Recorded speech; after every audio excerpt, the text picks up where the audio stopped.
everybody, welcome to my soapy kitchen. Today you're going to get a little peek into another part of my studio.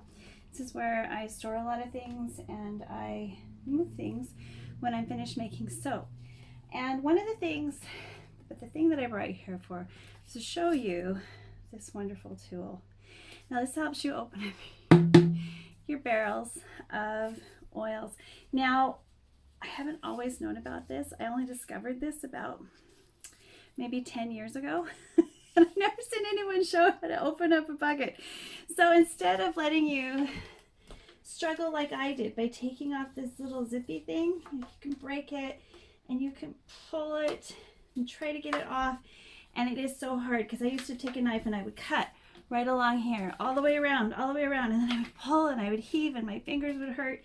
It was the worst thing ever. Then, I don't know how I heard about it, or I just happened to be reading somewhere, a bucket tool opener. That's what it is. I will put a link to where I got one for you. And I'm just going to show you how this works and how wonderful this tool is. Okay, now if I can just remember. Okay. I'm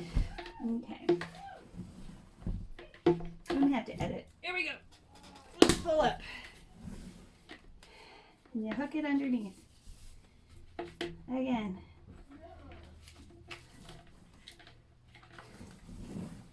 Find a spot and just move along here.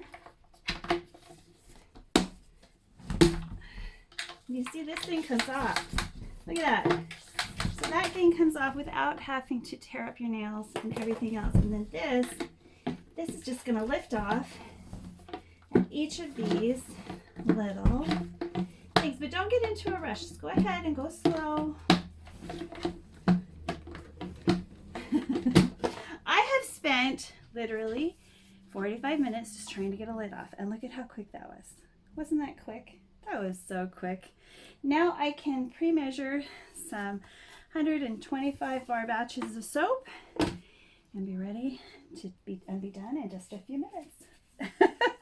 If you haven't seen the video on where I do this, come back or do a little search on, not master batching, this is not master batching that I'm getting ready to do, but pre-measuring large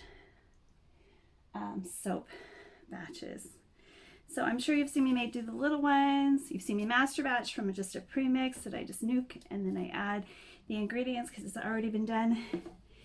This, I just don't find a need to store a melter in my home, and so rather than having the large quantities of oils and lye ready to go, because this isn't really feasible for a home-based business, I've been saving all my buckets, all of my coconut oil buckets, and it's the perfect size for a 125 batch of bars of soap that go into my stores.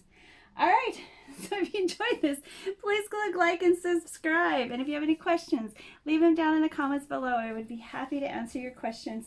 I know we don't always make soap on this channel, but I am always making soap. But it's the same kind of soap over and over and over because people love it. And that's what sells. And that's sometimes what you got to do if you want to be a home-based business. It's really great if you can be creative, and I do that in different ways. Well, I'm sure we'll have some rebatching videos on there, but I wanted a soap related content because we haven't had one in a while, and I thought you might enjoy seeing how to use this tool because it saved me so much time and effort. Bye guys.